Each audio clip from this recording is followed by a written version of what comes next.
Hello, everyone. I'm Josh Oakes coming at you live in California, and we have a great guest here in California as well. But before we get started today, I want to remind you how very important it is to be involved with your kids online.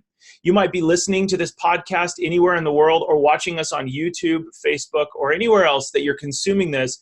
But I want to remind you that today, if you are listening with the understanding that maybe you need to keep your kids from the internet, we want to teach you a couple things that are a little bit different today.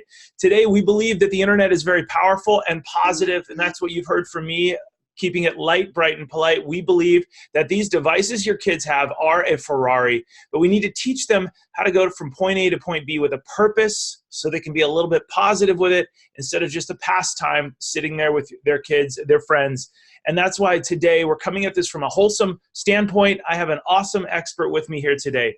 Today, our guest is Captain Timothy Tim Martin, and he's with the Huntington Beach Police Department in California, not far from where I'm at here today. Tim, welcome to the video podcast. Thank you. Glad to be here, Josh. Appreciate you guys having us on. Absolutely. Okay, so Tim, you are captain now. You get to see, you're in the investigations division. You get to see every crime that you can imagine. Everything from, well, I'm going to let you describe that here in just a sec, but I want to get your tips today on digital as well, because you get to see it all. And most of the parents listening to this, they mean well. And we as humans, we want to do the best we can, but sometimes we don't know what we don't know. And that's where you come in today. You're going to teach us some of the things where, yeah, we think predators are getting access to our kids, but really there's other crimes that social media can bring into the family. So I'm excited to have you on for that. Tell us a little bit about some of the stuff that you get to see and work on in your police department with your role. So I'm transitioning from being heavily involved in our social media aspect of our department after the last 4 years, also our background and hiring process, to now going over to our investigation side. It all kind of ties in together because, as you can imagine, kids of all ages are victims of crimes. A lot of it dealing with the internet, dealing with meeting people online, those type of situations, and we kind of see the same thing over and over again, when, especially with the increase in smartphones and tablets and the access to the internet and everything that's out there. Every kid now in high school more likely has access to some sort of electronic device.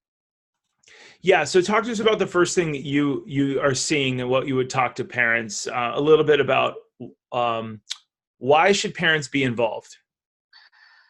So we always recommend that if you're going to hand your child over a smartphone that has access to the internet, access to all your platforms of social media, that you stay involved in monitoring their activity. And we're not necessarily saying that every kid out there that has a smartphone is going to go and get themselves in trouble.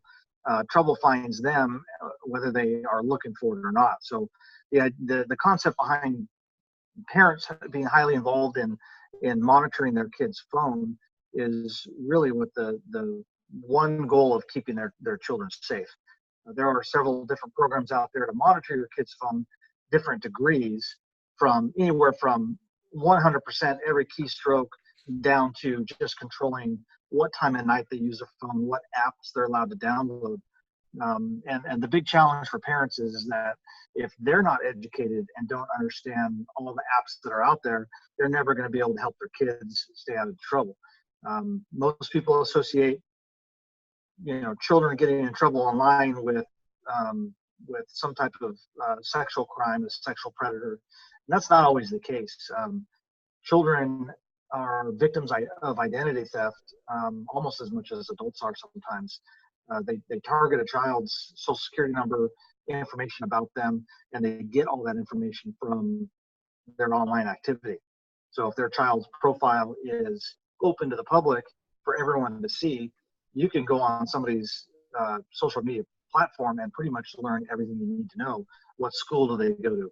What kind of car do they drive? What sports do they play? So first and foremost, you need to understand the security settings on your children's phone, on the social media, what they're allowed to post, who they're allowed to talk to, who they're allowed to friend. And that should be an open conversation with your child, not something you do secretly without their knowledge. They're Yeah. not going to learn the dangers that way.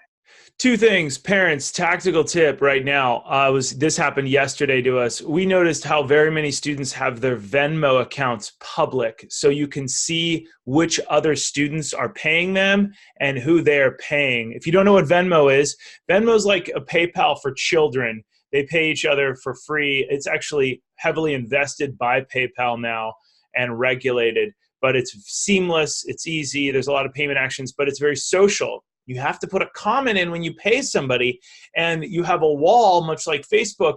And we were doing some research here at the office. We went, whoa, look how many people are public. And you can see that they went to tacos together and paid each other or this or that, and you can see who they know. Crazy how very much each app shares. Okay, so you talked a little bit about having a discussion and being involved, because identity theft, and there's lots of other crimes, more so than just predators. Predators are terrible, but there's a lot of other layers.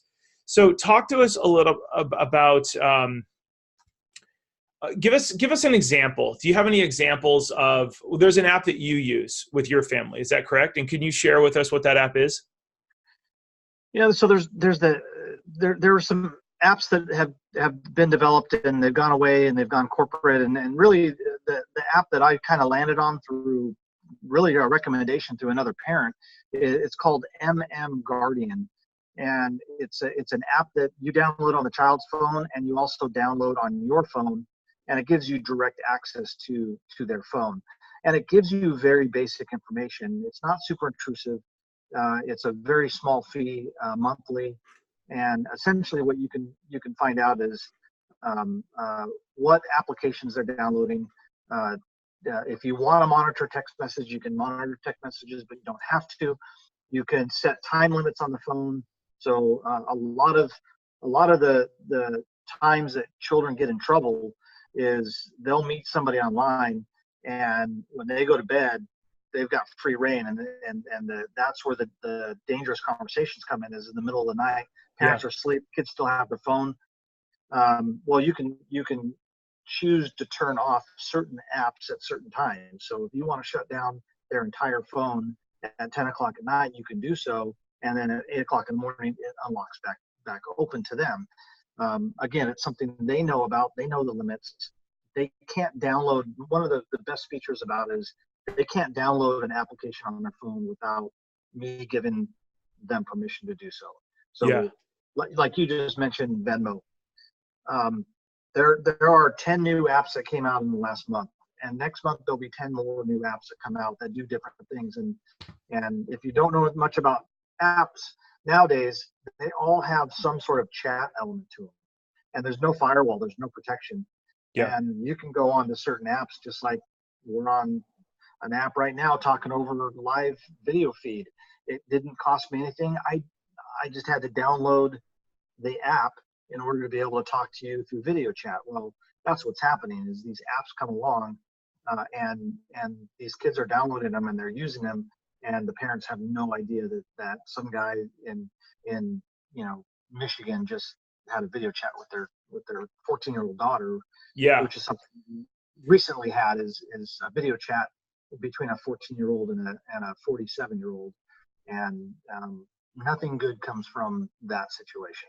Nothing good. And I want to give, now, those of you parents that are listening right now, this is all great advice from Tim right now. Excellent. I want to go old school with you, because that's my job. If you are wondering, do I need an app? I'm going to give you a couple tactical tips. One, if you want to take your phone from your kids every night, an hour before they go to bed, you are a great parent. If you want to put that phone in your bedroom and put it in a charging station, that's awesome. Put it as silent. We hear a lot of parents that are doing that are teaching kids that right before you go to bed, not a good time. So it's absolutely fine if you have them in the kitchen or a charging station or whatever that is, because as Captain Tim said, there is a lot of, what he hinted to, there's a lot of downside that happens when your child is going to bed. They'll sit online and do stuff. Number two, it's perfectly fine to, and I've heard this, and Tim, I know this makes me sound old school, but some dads and some moms will know the passcode to their kids' phones, and they have an agreement. If I'm going to loan you this car, this Ferrari, Just like if I were to give you a Ford, I would want to be able to inspect that Ford at any given time. I want to know what's in the trunk at any given time. I want to have a separate set of keys, and and that could kill another family, and it could hurt you. So I want to be able to inspect the thing that I own that I'm loaning to you, and that you have to pay for if you change. So it sounds tough, but some parents will actually around the dinner table go, "All right, cough it up. Let me see it." And at that moment, they're scrolling through, they look at it, great, here you go, here it is back. And they have a great relationship with their kids. It's a little tough, but I want parents to know that there's all kinds of options. Guardian, we don't get paid by them. I haven't previewed them. We will have this on our parental control app, software app page, but it is okay to be a little strict on your kids. Tim, tell me if I'm wrong. Is it bad to be a little bit strict with your kids, or should we be a little bit more lenient? I don't think in this day and age with technology that we can afford to be too lenient with when it comes to the monitoring part of it. I give parents a lot of credit that do the old school, give me your phone type method, but in all reality, what happens when they go for a sleepover at their friend's house? What happens when they go to grandma's house and the rules aren't always the same? There are applications out there to hide applications on your phone. And none of this stuff your child isn't necessarily going online and learning this stuff. If they've got a predator that's befriended them and they become close to them and they don't come up with these things on their own. They're told, download this application and hide this application and that application, delete your messages. This is all real world stuff that's happening now. They cover their tracks because the old days of text messages and emails are traceable and provide a great trail of evidence. So they seek out those applications that will erase, like Snapchat. Instagram has a feature like Snapchat where information comes on screen and in a few seconds it's gone. It's never traceable. You'll never see it again. So I do agree with you in the aspect of there are good kids out there that are doing great and they'll never go on site, but then there are outside influences that will lead them down that road if we're not involved and watching them. It's just too much. You bring up a really good point. That is great. In talking with other police departments and in parents reaching out to us, and we encourage them to call 911. Some parents have said that a student will be contacted through direct message on Instagram and be encouraged to open a spam account and to DM only in there, because that parents are checking the DM on the main account because parents are logged in. But when they open a new spam account, then they can message the students in there. And we've seen that in predators. So you bring up a very good point. I'm just a little bit hesitant leaning, and I think we're hinting at this. It really comes back to, are we leaning too much on outsourcing our safety to an app? I happen to be really hesitant there, but these apps can be great. We had Bark on the podcast recently. They're on our list as well. But I love that you're doing that. All right, talk to us next step. Talk to us about what you're seeing. You worked a little bit in HR with the police department as well. So you were doing a lot of research, hiring people. Is that correct? Yeah, I supervised our background unit. So I was able to every background came across my desk. I was able to get involved in that part of it. Yeah. So what's some advice that you'd give from parents from their standpoint as a professional, but then also students about how very powerful it is with the stuff that we're doing online? So I'm a big proponent of kids having social media. I think social media is very valuable for their growth, for their development, for their reputations. Mm-hmm. So I definitely, I'm not an advocate of giving a kid a flip phone and saying, no, you don't need this. So one of the things that both, like for a police department, we look at all your social media. We look at your history. We look at your friends. We look at what you're posting, what your friends are posting, kind of a complete picture to see what kind of person you are. Universities, colleges, admission counselors, they're looking at social media. Employers are looking at social media.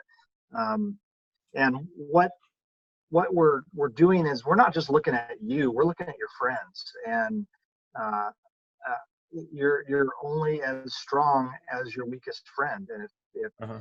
you think your social media is cleaned up and your friend is posting pictures of you doing, something that is unfavorable to an employer or college, then you can't control what they're tagging you in or what pictures you have.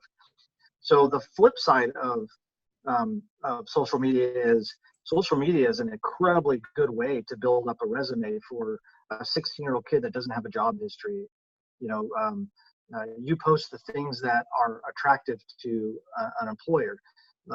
You post your school activities. You post your family, your civic activities, any volunteer work you do. All that stuff is what we look at as saying, because a lot of times you'll walk into an employer and say, let me see your social media, and well, my account's locked, you can't look at it. And that employer reserves the right to say, okay, have a nice day, or you show them Yep. your social media. So Yep. I couldn't agree more. And that is shady for parents that are listening right now. Well, I just won't show them. And this isn't a plug, but we are working with school districts all over the country, especially middle schoolers, to build a positive online brand. We have a program that helps districts start in middle school to keep kids. There's certain steps, and here's the district and stuff like that. But we actually go in and build a website for every kid that's in the program. It's kind of interesting. So our three-step program for everybody that's listening right now, make sure the step one is your kid safe? Online security and safety. Know what the good and bad apps are. Have a dialogue with your kid. Teach your kid about how some of the bad people might not love them as much. Have that safety first, please. Next, we want to make sure your kids are happy online. Talk to them about how they can get addicted to these devices. Mental health is alive and well, and something we need to pay attention to, because your kids do not have the vocabulary about understanding how to limit something that is more addictive than some of the worst narcotics. And then next is our step. This is the step that blows everybody away. It's really, please talk to your kids about developing a private portfolio or a private resume, whatever that is, the activities that you have that you want to be known for, how to search. And part of that is searching for your kids online. What do those Google results show? Or are there people that have been arrested? What are we going to do to clean that up? How do we start building your activities? And then parents, please talk to your kids in high school about publishing that. Taking that resume, publishing it, starting to build out something that doesn't share your family's address. It doesn't share information that might help with passwords, but rather they're going to see all of your family's information regardless, because Google now is publicizing a tremendous amount. Why not give them a walled garden of positivity? Volunteer work, music, activity, sports, whatever your kid is into, start to build that out. That's our portfolio product that we suggest to parents to start thinking about. Tim, I'm going to give you last word. What would you tell the parents that these days think that they're okay because they haven't heard anything bad come from their kids? What would be a story or an example that would make them want to get involved? Well, unfortunately, there's a lot of tragedies out there. Things that we've able to either come into after the fact when the damage is done, or while it's being done, and we're able to prevent something. But it happens all across the United States, where children become victims of crime, and it's all associated. And I can truly say that most of the victims are victims because their parents had no idea the relationship was going on online. They had no involvement in what their children were doing. So I think the takeaway, and it's challenging. I'm raising teenagers, and the challenge of teenagers is sitting down and talking to them and really understanding where their mind is at and the people they're hanging out with, and all that can be learned from their social media. So I'm not an advocate of secretly spying on children. But you have to be involved in your children's digital activity. There's just too much danger out there. Yeah, I love where you're going with that. Parents, if you're looking for a community that wants to take the next step to help you, it does take a village to raise your child. It really does. You need cool aunts and uncles. You need trusted adults, all kinds of people that are going to fill in for you. I like to say that parents are like Swiss cheese. You're delicious and amazing, but you're going to have some holes in you because that's what human nature is all about. You need to fill those holes with other great people so that they can add value, and your kids might feel comfortable going to those other trusted adults. You are not in this alone. That's why we bring on Captain Tim to give you tips and tactics. We also have a community at smartsocial.com that at the time of this video is $10 a month. It teaches you how to update your password on Facebook, how to use a password manager, how to avoid ransomware, how to keep your kids safe, what all the good and bad apps are, all kinds of different things. You can click the link below to learn more. And you can also subscribe, rate, and review this. Tim, thank you so much for joining us here today. I'm really thankful for you and all of your police department and your team, what you guys do for us. Yeah, and I just want to say for everybody watching, there is nothing like what you're doing, Josh, out there for parents and kids. And if you haven't really gone out there and subscribed to his, I've had the opportunity to teach it at a couple of your conferences, and the support that's out there with teachers and your program, you shouldn't need much more than that. So thank you for what you guys do over there also. Thank you, sir. That's a huge honor. We'll see all of you guys very soon. Remember that your kids are watching everything that you do online. So remember to keep it light, bright, and polite, because you are the example that you're teaching them what to do online. We'll see all of you guys real soon. Have a great day. Thanks.